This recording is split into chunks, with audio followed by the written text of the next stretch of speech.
안녕하십니까. 약들약의 고약사입니다. 지금 영상을 다 찍었는데 제가 녹음을 못 해가지고 다시 찍고 있습니다. 그래서 메모가 다 돼 있는 거 좀 참고 바라고요. 뱃살을 빼는 방법, 이제 묵은 지방, 뱃살에 껴있는 지방을 제거하는 방법을 좀 말씀드릴까 합니다. 자, 뱃살의 원인을 한번 생각해 봅시다. 우리가 지금 여기서 제가 이미 앞에서 다 했던 거 다시 녹화를 하고 있기 때문에 써 있습니다. 좀 이해를 해주시고요. 자, 인슐린이 나오면, 인슐린이 어떤 건지 아시죠? 인슐린의 포도당, 그러니까 당을 세포로 끌어오는 거고요. 그 다음에 남는 당을 세포 쪽, 비만 세포 쪽, 지방 세포 쪽으로 보내가지고 그 지방 세포의 지방을 축적하는 그런 역할을 합니다. 그래서 인슐린이 나오면은, 그리고 과잉으로 나오면 이 뱃살로 들어간다 이렇게 봐주시면 됩니다. 그래서 당이 과잉으로 돌면은 지방으로 전환되고 이게 뱃살로 축적이 된다 이렇게 봐주시면 되겠습니다. 내장으로 축적되고, 자, 인슐린 저항성이 생기면 인슐린이 많이 나오거든요. 그래서 인슐린이 많이 나오게 되면은 지방으로 당이 많이 전환된다 이렇게 쉽게 생각하시면 편해요. 자, 인슐린 저항성에 대해서 제가 말씀을 드렸었는데요. 인슐린 저항성은 일반적인 인슐린이 잘 작동이 되면은 당이 세포 쪽으로 다 들어갑니다. 이렇게. 그런데 작동이 잘 안 되고 인슐린 저항성, 그러니까 인슐린이 작동이 안 되는 상태가 되면은 당이 세포로 잘 못 들어가고요. 혈중으로 떠돌게 됩니다. 과잉 포도당이 떠돌게 되고, 이 포도당이 많아졌으니까 우리 췌장, 그러니까 부신 쪽에서, 췌장 베타셀에서는, 우리 췌장에서는 이제 당이 많아지니까 혈중 농도를 인식하겠죠. 그렇게 돼가지고 또 인슐린을 더 분비하게 됩니다. 더 분비하게 되면 그때서야 조금 더 들어가겠죠. 그래도 이제 남는 과잉 인슐린은 과잉 당을 지방으로 전환시키게 됩니다. 과잉 당이 왜 생기냐면은 우리가 세포 쪽에 당이 못 들어가니까 허기짐을 느끼고요. 혈중에 당이 유지가 되더라도 배고픔을 느껴가지고 더 많이 먹게 되거든요. 그래서 당도 높아지고 인슐린도 높아지고 필요 없는 당은 또 세포로 들어가서 지방이 되고 이런 것들이 생깁니다. 인슐린 저항성이 생기는 원인을 생각해 보면 좋은 영양소를 섭취 못할 때 생깁니다. 그래서 평소에 그 불포화 지방산을 잘 섭취 못하고, 그 다음에 양질의 영양소를 섭취 못할 때 마그네슘이나 칼륨, 크롬 이런 게 되게 중요하다고 했죠. 이거 외에 비타민 B도 중요하고요. 그 다음에 칼슘도 중요하고 다 중요합니다. 양질의 영양소를 섭취 못할 때 이제 인슐린 저항성이 생길 수 있고요. 스트레스를 많이 받아가지고 부신 쪽에 문제가 생기거나 부신 고갈이 생기고 코티솔이 과잉 분비될 때도 생기고요. 운동을 좀 덜하고 그 다음에 탄수화물을 많이 먹을 때, 5번이 이제 가장 중요한 인자죠. 탄수화물을 과잉 섭취할 때 우리에겐 인슐린 저항성이 생길 확률이 높아집니다. 탄수화물을 많이 섭취하면은 탄수화물이 당으로 전환되고 당이 그냥 바로 이용되는 겁니다. 우리 몸에는 간 쪽에 250g 정도의 그 탄수화물만 저장하고 있는데 이게 금방 소진이 돼요. 보통 한 6시간? 공복 시간 6, 7시간 유지하면 바로 소진이 되거든요.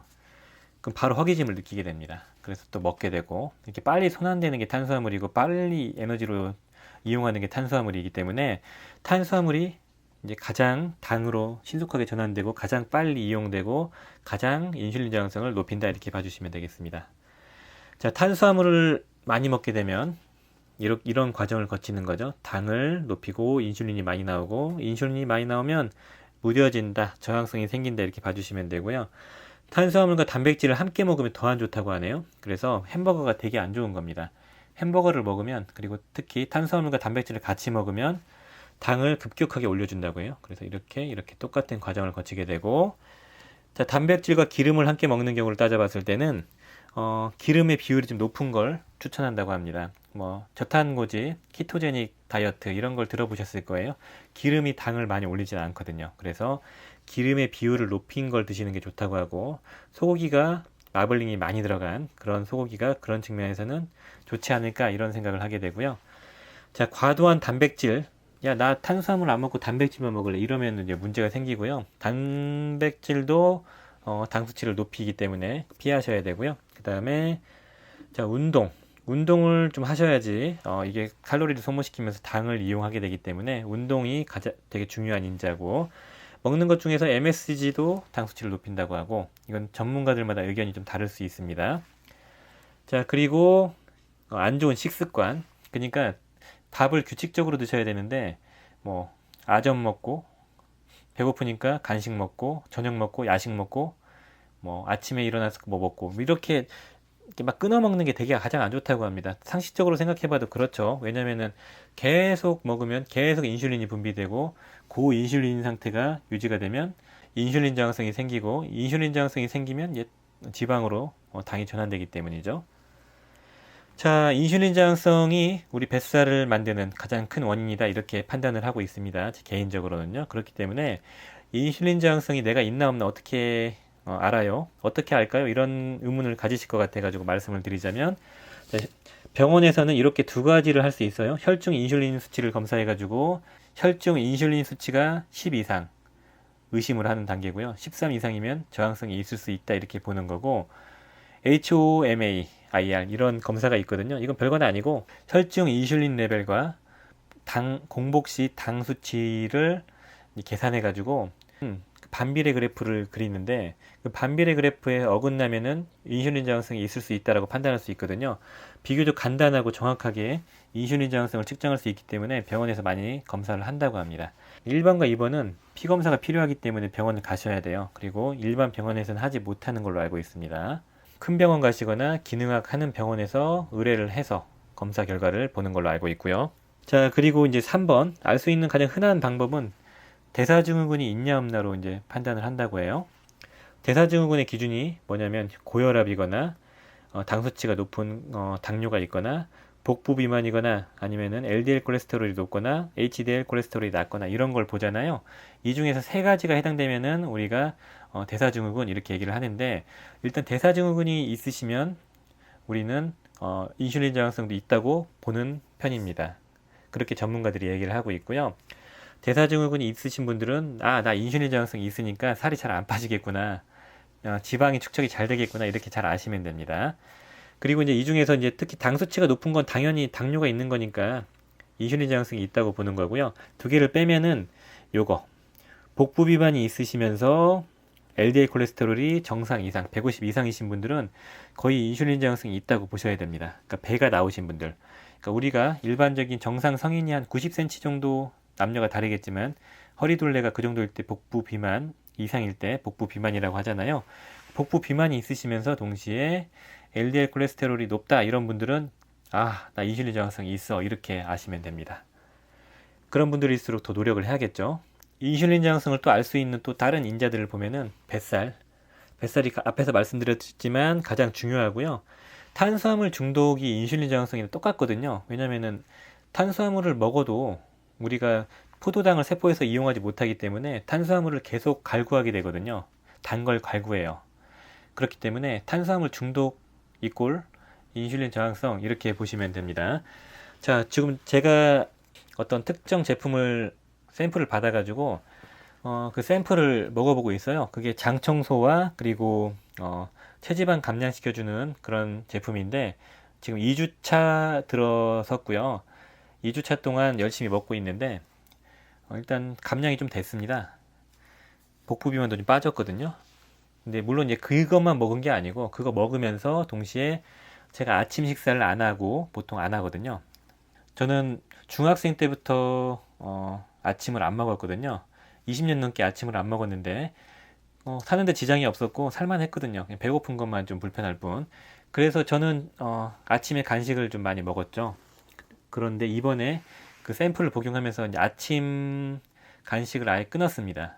간식을 끊으니까 저녁밥 7시에 먹고 다음날 점심 1시쯤 먹으니까 보통 12시간에 5시간, 6시간 18시간 정도 단식이 공복시 상태가 유지가 된 거죠. 간헐적 단식이 18시간 공복 나머지 6시간 복용 뭐 이런 식으로 하잖아요. 그게 자동으로 되더라고요. 그렇게 하고 간식을 끊었습니다. 그리고 그 영양제, 보충제를 복용했죠. 그러니까 살이 좀 빠지더라고요. 근데 제가 이 과정에서 처음으로 느꼈던 여러 가지가 생겼어요. 그 말씀을 드리자면은 여기에 해당되는 게 다 해당되더라고요. 2번 탄수화물을 안 먹으면 기분이 다운되고요. 탄수화물을 먹으면 기분이 좋아졌어요. 이걸 제가 100% 공감합니다. 배고프면 막 기운 없고 막 우울해지고 막 그러더라고요.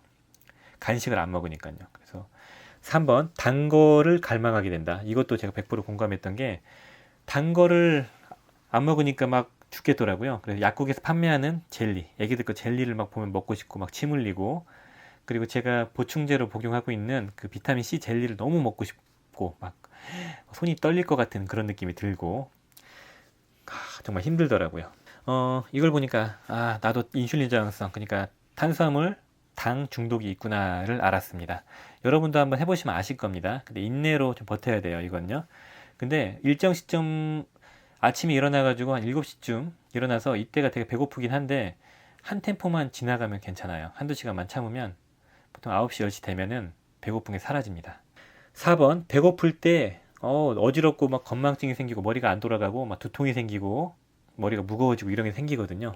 그럴 때 인슐린 저항성이 있는 신호입니다. 당 중독되어 있는 거니까. 자, 밥을 먹어도 만족도가 떨어져요. 이것도 좀 공감을 하겠습니다. 그러니까 밥을 평소처럼 먹는데 더 먹고 싶죠? 당이 좀 부족해지니까.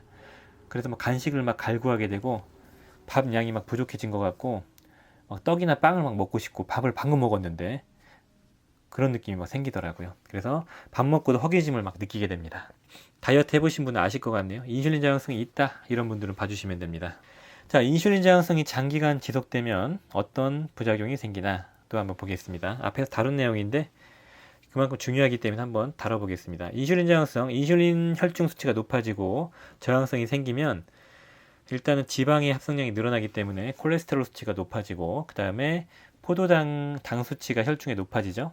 그리고 당 수치가 높아지면은 AGE라는 최종 당화산물이라는 게 단백질 조직에 결합해가지고 혈관이나 여러 장기와 결합을 해서 경화를 시킨다고 말씀을 드렸습니다. 그래서 심장병과 뭐 당뇨는 당연히 생기겠죠.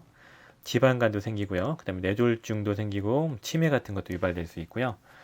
그리고 더 나아가서 암도 생길 수 있다고 하더라고요. 제가 자료 조사하다 보니까 뭐 소화기관 쪽에 암이 생길 수 있다 이런 데이터가 있더라고요. 그리고 여러 가지 염증성 질환이 생깁니다. 이 AGE 수치가 높아지면은 혈중에 있는 염증 수치가 올라가고 여러 가지 만성 면역계 질환이 생길 수 있다 이렇게 봐주시면 되겠습니다. 만병의 근원이 된다 이렇게 봐주시면 되고요. 그러니까 뱃살을 빼자 인슐린 저항성을 개선시킬 수 있는 그런 인자는 탄수화물 섭취량을 극도로 줄여야 되고요. 그러니까 극도로 줄인다는 게 밥을 다 끊어라 그런 게 아니고 밥만 드세요. 그리고 쌀밥 양도 좀 줄이셔야 될 것 같고 탄수화물 양을 줄이시고요. 양질의 야채, 채소와 단백질을 섭취하셔야 됩니다. 그리고 지방도 적정량을 섭취해 주시고요. 탄수화물 아예 끊으시면 병납니다. 여기에 대해서도 전문가 의견이 분분하죠. 거기에 대해서도 한번 따로 말씀드릴 겁니다. 다음 다이어트 관련된 영상에서요. 당을 줄여라 이게 포인트입니다. 힘들죠 처음에는. 그런데 하다 보면 익숙해질 거고 힘들면 이제 보충제를 활용하셔도 됩니다. 자, 인슐린 저항성을 개선시키는 방법, 운동이 가장 중요해요. 수시로 운동하는 건 혈중 당 수치를 낮춰줍니다. 그러니까 인슐린 분비량이 줄어들겠죠. 가장 중요해요. 그 다음으로 중요한 거는 탄수화물 섭취량을 줄이고 채소나 과일, 야채, 채소가 야채죠. 섭취량을 높여라 이렇게 말씀을 드리는 거고요. 과일도 많이 드시면 당 수치 높아지니까 그 글라이세믹 인덱스라고 해서 GI라는 수치가 있거든요. 혈중 당을 올리는 과일과 식단들이 있어요. 그게 낮은 과일을 섭취하시면 돼요. 토마토 같은 게 낫더라고요. 그런 걸 좀 드시고요. 스트레스를 좀 이겨낼 수 있는 어떤 취미 생활을 하시고 그 다음에 양질의 영양소를 섭취해라. 라면, 인스턴트 음식 그런 걸 드시라는 게 아니고 균형 있는 식단을 하셔야 됩니다. 인슐린 저항성을 개선시키기 위한 인자는 불포화 지방산과 마그네슘, 칼륨, 크롬, 비타민 B군, 그 다음에 칼슘도 도움이 되고 비타민 D도 도움이 됩니다. 그렇기 때문에 균형 있는 식단을 구성하셔야 돼요. 왜 이 양질의 영양소를 강조하냐면은 과거보다 그러니까 1900년도 초반 대비 현재가 같은 과일이어도 영양소가 절반밖에 안 된다고 해요. 그 이유는 잘 아실 겁니다. 한정된 토양에서 생산량은 과거보다 몇 배 늘어났거든요. 야채든 과일이든. 그렇기 때문에 땅에 있는 미네랄, 영양소를 다 끌어올 만큼 끌어왔죠. 그런데 영양소는 한계가 한정되어 있지만 우리가 키우는 양, 그리고 재배하는 양은 훨씬 늘었기 때문에 그 분배되는 영양소를 따져봤을 때 영양소의 분배는 훨씬 적어진 겁니다. 그래서 한 과일, 한 채소당 함유되고 있는 그 총 양의 영양소는 과거보다 훨씬 줄었어요. 이거는 과학적으로 입증이 된 겁니다. 그렇기 때문에 잘 관리된 그리고 지력이라고 하죠. 땅이 좋은 토양에서 기른 채소가 되게 양질의 채소이고 건강한 채소이고요. 좀 깐깐하신 분들은 직접 토양을 재배해서 거기서 채소를 기르죠. 저도 이걸 해보고 싶습니다. 채소 별로 안 좋아하는데 그냥 좋은 땅에서 한번 채소를 텃밭 같은 걸 읽어보고 싶다는 생각은 들고 있어요. 좋은 토양에서 만든 야채를 먹어야 되는데 저희 같은 일반인들은 한계가 있죠. 비싸거든요. 일단 몇 배 비싸고 구하기도 어렵습니다. 이 5번 영양제를 섭취하는 게 중요한 겁니다. 채워주는 거죠. 부족하니까. 이 야채나 이 과일 그리고 밥으로 먹는 그런 양질의 영양소에 비해서 못하겠지만 균형 있는 영양소를 섭취해주면 영양제를 섭취해주면 도움이 될 겁니다. 그래서 오메가3, 마그네슘, 칼륨, 크롬, 바나듐 이런 게 필요하고 비타민 D 등이 다 필요한 겁니다. 양질의 좋은 영양제를 복용하시는 게 인슐린 저항성을 개선시키는 방법, 살을 빼는 뱃살을 빼는 방법입니다. 야, 이거 영양제 먹고 있는데 나 살 안 빠져요? 이렇게 얘기하시는 분이 100% 있을 거예요. 그런 분들은 이 다음 다이어트 영상에서 말씀을 드릴 건데 그 저탄고지나 간헐적 단식을 활용하셔야 되고요. 거기에 대한 이론적 설명과 제가 해본 후기도 같이 공유하겠습니다. 탄수화물 섭취를 줄이는 게 가장 포인트고 운동이 가장 중요합니다. 영상을 한 30분, 한 25분 정도 연속 2개를 찍었더니 목이 갈 것 같습니다. 오늘 영상은 이 정도로 마무리 지어야 될 것 같습니다.